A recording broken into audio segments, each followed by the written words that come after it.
To set up call forwarding in Realme 16 Pro 5G, first of all, you will need to open your phone dialer. Next step is to navigate to the three lines in the top left corner of the screen, and then we can enter settings.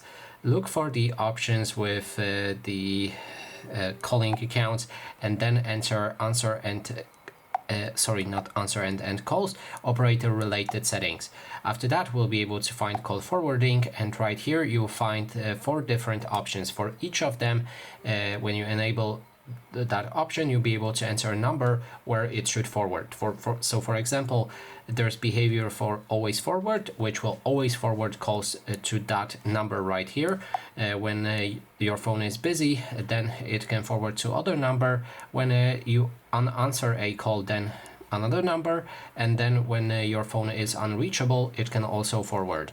And that is basically everything. Thanks so much for watching.